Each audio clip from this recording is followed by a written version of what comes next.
Good morning, नमस्कार, सुप्रभात। हम लोग पिग्मी जनजाति के बारे में अध्ययन कर रहे थे। आज के लेसन में हम दूसरी एक और जनजाति के बारे में हम चर्चा करेंगे। जनजाति का नाम आएगा एस्किमो जनजाति। कौन सी जनजाति की? एस्किमो जनजाति। एस्किमो जनजाति पढ़ेंगे आज हम। तो सबसे पहले स्पष्ट करते हैं कि एस्किमो का शाब्दिक अर्थ क्या होता है, एस्किमो का मतलब क्या होता है। एस्किमो का जो मुख्य जो तात्पर्य है, इसका शाब्दिक अर्थ है, यह होता है कच्चा मांस खाने वाला। कच्चा मांस खाने वाला, इसका क्या होता है? शाब्दिक अर्थ होता है। किसका मतलब होता है? ये एस्किमो का तात्पर्य होता है। एस्किमो का मतलब भी क्या होता है? कच्चा मांस खाने वाला। ठीक, अब बात करते हैं एस्किमो जनजाति की भी अपन सामाजिक संरचना, आवास स्थल, भोजन, वस्त्र, हथियार, अर्थव्यवस्था किस प्रकार की है, इसके बारे में संपूर्ण अपन जानकारी के बारे में पढ़ेंगे। तो सबसे पहले हम बात करते हैं निवास स्थान की। इस जनजाति का निवास स्थान कहाँ पर है या कहाँ पर पाई जाती है? इस जनजाति की बात करते हैं आर्कटिक क्षेत्र या टुंड्रा क्षेत्र के आसपास में यह जनजाति मुख्य रूप से निवास करती है। कहाँ करती है? आर्कटिक और टुंड्रा प्रदेश में। इसके अलावा ये कह सकते हैं कि यह जनजाति का निवास जो है आपका अलास्का से लेकर के बेरिंग जो जल संधि है, बेरिंग जल संधि तक इसका विस्तार पाया जाता है। और देशों की अपन बात करते हैं तो यह अलास्का, उसके बाद आता है कनाडा और ग्रीनलैंड के आसपास में इस जनजाति का प्रमुख निवास स्थान पाया जाता है। यह था निवास के बारे में कि जो ऊंचे क्षेत्र हैं, अक्षांश की बात कर रहे हैं, टुंड्रा प्रदेशों में, बर्फीले क्षेत्रों में कह सकते हैं अपन, बर्फीले क्षेत्रों में इनका मुख्य निवास होता है। अलास्का से बेरिंग जलसंधि तक इसका मुख्य विस्तार है। अलास्का, कनाडा और ग्रीनलैंड के आसपास में यह जनजाति मुख्य रूप से निवास करते हैं। अगली बात करते हैं हम लोग तो निवास के बाद बात करेंगे हम आखेट कि यह जो जनजाति है आखेट किस प्रकार करती है, शिकार किस प्रकार करती है। आखेट की बात करते हैं तो यह जो जनजाति है आखेट दो प्रकार से करती है। कितने प्रकार करती है? दो प्रकार की करती है। एक तो आखेट होता है आपका मुख्य रूप से, एक होगा शीतकालीन आखेट, शीतकाल का आखेट। एक तो सर्दी में जो आखेट करते हैं उसे शीतकालीन आखेट के रूप में जानते हैं, उसे शीतकाल आखेट भी कह सकते हैं। शीतकाल आखेट में यह होता है, शीतकाल आखेट की दो विधियां हैं। दो विधियों में एक तो नाम आता माउपोक,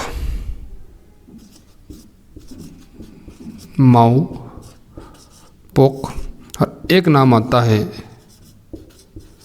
इतुरपोक। क्या नाम आता है? एक होता है माउपोक और एक होता है इतुरपोक। ये क्या होती है? शीतकालीन आखेट की विधियाँ। अब माउपोक क्या चीज़ है, इतुरपोक क्या चीज़ है, ये समझे आप। माउपोक का तात्पर्य तो ये हो गया कि जब बर्फीले क्षेत्रों में किसी छोटे मोटे खड्डे में मछली जब श्वास लेने के लिए बाहर आती है, तब यह जनजाति एक उनके पास हथियार होता है। कौन सा? हारपून हथियार। एक भालानुमा एक हथियार होता है हारपून। उससे जो शिकार करते हैं उसे क्या बोलते हैं? माउपोक कहते हैं। जब सांस लेने के हिसाब से वो बाहर आती है तो शिकार करते हैं माउपोक। और इतुरपोक का मतलब होता है यंत्रयोतक। हथियार हारपून ही काम लिया जाता है, लेकिन इतुरपोक में क्या होता है, क्योंकि यह जो जनजाति है, कौन सी? एस्किमो जनजाति जो है, उसको खाना खिलाने के लिए कुछ बीज या चारा डालती है, वो खाने के आने के हिसाब से जो मछली जब बाहर आती है तब एकदम से उस पर हार्पून से शिकार कर देते हैं। ये दोनों में फर्क है, ठीक है। और दूसरा जो होता है शीतकालीन आखेट के बाद में दूसरा जो आखेट होता है वो होता है बसंतकालीन आखेट। कि बसंत काल में जो शिकार किया जाता है या जो आखेट किया जाता है उसे बसंतकालीन आखेट के रूप में जानते हैं। बसंतकालीन आखेट की बात करते हैं तो इसमें एक विधि जो आती है वो आती है मुख्य रूप से उत्तोक। क्या आती है? उत्तोक। ये जो मैं शब्द बता रहा हूँ तो कई बार कॉम्पिटिटिव एग्ज़ाम में पूछा जा चुका है या पूछ सकते हैं कि माओपोक क्या है, इतुरपोक क्या है, हार्पून क्या चीज़ है या उत्तोक क्या चीज़ है। इसमें क्या होता है कि उत्तोक का तात्पर्य होता है कि वह शिकार या इस शिकार में कुत्तों की सहायता से शिकार किया जाता है। कुत्तों की मदद लेकर के जो शिकार करते हैं उसे क्या कहते हैं? उत्तोक के रूप में इसे जानते हैं। और इनमें बसंत काल में एक नाव का उपयोग करते हैं, ये होती है कयाक। कयाक का तात्पर्य क्या होता है? कयाक एक प्रकार की नाव है। क्या है आपकी? नाव। ये थे आखेट। शीतकाल का आखेट हो गया, दूसरा हो गया बसंत काल का आखेट हो गया। अगली बात करते हैं हम तो भोजन की बात करते हैं कि यह जो जनजाति है, एस्किमो जनजाति है, वो भोजन किस प्रकार का करती है। कि भोजन की जब बात कर रहे हैं तो इसको शाब्दिक अर्थ में क्या क्या अपन ने कच्चा मांस खाने वाला, तो भोजन में क्या करता है? ये कच्चा मांस खाता है, कच्चा मांस का उपयोग करते हैं। वो कच्चा मांस में एक तो सील और एक आता है वेल। सील और वेल का यह उपयोग करती हैं। और उसके बाद में एक और जानवर होता है, वो होता है सी लॉयन। सी लॉयन का भी यह मुख्य रूप से खाने में इसका उपयोग करते हैं। निवास, आखेट और भोजन के बारे में हम लोगों ने पढ़ा। अगला जो बात करते हैं हम लोग कि यह जनजाति वस्त्र किस प्रकार के उपयोग करते हैं, वस्त्रों का उपयोग किस प्रकार से ये करते हैं, वस्त्रों के बारे में हम लोग अगले बात करते हैं। वस्त्र की बात करते हैं तो यह वस्त्र कि यह जो जनजाति हैं वह कौन से वस्त्रों का उपयोग करती हैं। वस्त्रों का मतलब ये नहीं कि वो पैंट जींस टी शर्ट पहन के जाए, नहीं। यह जो वस्त्र पहनते हैं इस क्षेत्र में एक जानवर होता है मुख्य रूप से। जानवर का नाम आता है कैरिबो। क्या आता है? कैरिबो। इनके जो प्रमुख जो वस्त्र होते हैं वो क्या होते हैं? कैरिबो के खाल के ही बने होते हैं। किसके होते हैं? कैरिबो के खाल के जो वस्त्र होते हैं उनका उपयोग करते हैं मुख्य रूप से इस जनजाति के लोग। अगले बात करते हैं और इसमें स्त्री और पुरुष दोनों एक जैसे वस्त्र पहनते हैं, कोई अंतर नहीं है। स्त्री और पुरुष दोनों एक जैसे। और वस्त्रों को सीलने का कार्य, बुनने का कार्य कौन करती है? मुख्य रूप से स्त्रियां करती हैं। इसके बाद दो तीन जो वस्त्रों के नाम है, कई बार कॉम्पिटिशन पूछ जाते हैं। तो एक तो होता है तिमियाक। तिमियाक कि तिमियाक का मतलब क्या होता है? तिमियाक ये कह सकते हैं एक जो बाह वाला जो होता है, पूरी बाह का जर्सी नुमा जो वस्त्र होता है, जर्सी नुमा बाहदार जो वस्त्र होता है उसे तिमियाक के रूप में से जानते हैं। और दूसरा होता है अनोहाक।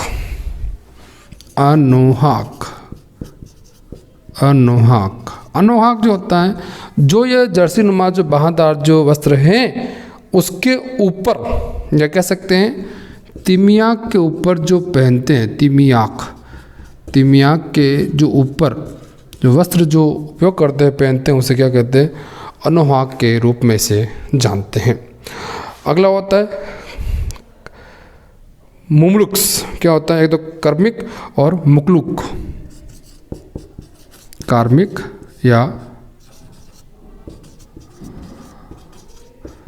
मुक्लुक्स, कार्मिक या मुक्लुक्स के रूप में क्या कहते हैं कि इस जनजाति के लोग जो जूते पहनते हैं, जो शूज़ पहनते हैं, उनको कार्मिक या मुक्लुक के रूप में भी जानते हैं।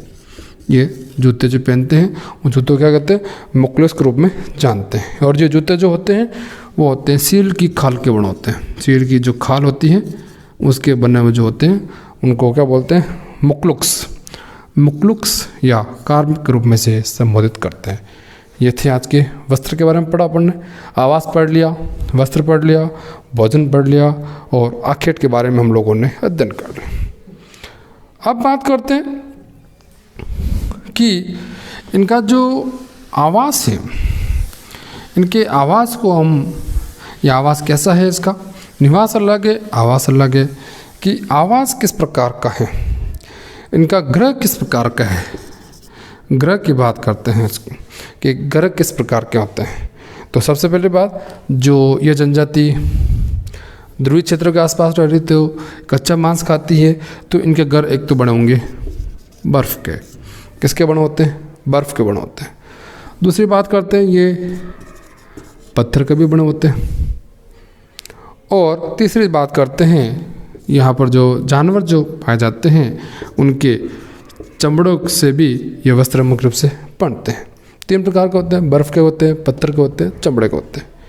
और जो अगली चीज़ अपन जो अध्ययन करना चाह रहे हैं, उन ग्रहों के जो आवास ग्रह की बात कर रहे हैं, उनको कई बार परीक्षा में पूछा जा चुका है ग्रहों में। पहला वेरी वेरी इम्पोर्टेंट, इग्लू। कि इग्लू क्या होता है।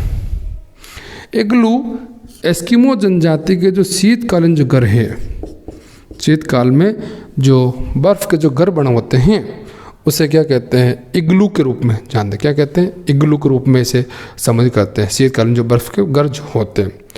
दूसरा आता है ट्यूपिक। ट्यूपिक जो ग्रीष्मकालीन, जो गर्मी के अंतर्गत, जो ग्रीष्मकालीन जो इस जनजाति के जो घर होते हैं उसे क्या कहते हैं, ट्यूपिक रूप में से संबोधित करते हैं। अगला और होता है कि इग्लू के बाद और ट्यूपिक के बाद एक और आता है घर का नाम जो होता है वो होगा कर्मक। क्या होगा, कर्मक। कर्मक का तात्पर्य क्या, क्योंकि यह जो जनजाति हैं, कौन सी, एस्किमो, ये जनजाति जो कुछ ऊंचे उठे हुए क्षेत्र पर जो घर बनाती हैं, ऊंचाई पर जो अस्थायी जो घर का जो निर्माण कर रही है उसे क्या कहेंगे, कर्मक रूप में जानेंगे। देखो, इग्लू शीतकालीन घर, ट्यूपिक ग्रीष्मकालीन जो घर होते हैं उनमें उसको अपन ट्यूपिक कहते हैं। और कर्मक कुछ 2-3 फीट जो ऊंचे घर बनाए जाते हैं उनको अपन कर्मक के रूप में से संबोधित करते हैं। अगली बात करते हैं कि यह जनजाति किन किन औजारों का उपयोग करती है, या यंत्र का उपयोग करती है, या उपकरण का उपयोग करती है। ये बहुत ही ज़्यादा इम्पोर्टेंट है, कंपटीशन एग्ज़ाम में पूछा जा सकता है कि यह जो जनजाति है अपने शिकार करने के लिए, आखेट करने के लिए किन अस्त्रों का या किस यंत्र का या उपकरण का उपयोग करते हैं। तो 2-3 बातें देख लें इसमें आप। सबसे पहले तो आता है कयाक। कयाक मैंने पहले बता चुका हूँ। कयाक एक प्रकार की छोटी नाव है। क्या है, छोटी नाव, छोटी, जिससे भी क्या करते हैं, शिकार करते हैं। और दूसरा होता है उमियाक। उमियाक, उमियाक होगी, और क्या होगी, इसकी बड़ी नाव। कयाक और उमियाक ये छोटी नाव है और ये बड़ी नाव है, ज़्यादा अंतर नहीं, ये शिकार के लिए ही इसके उपयोग किए जाते हैं। एक होता है हारपून। हारपून इस जनजाति का जो भालानुमा जो हथियार होता है, भालानुमा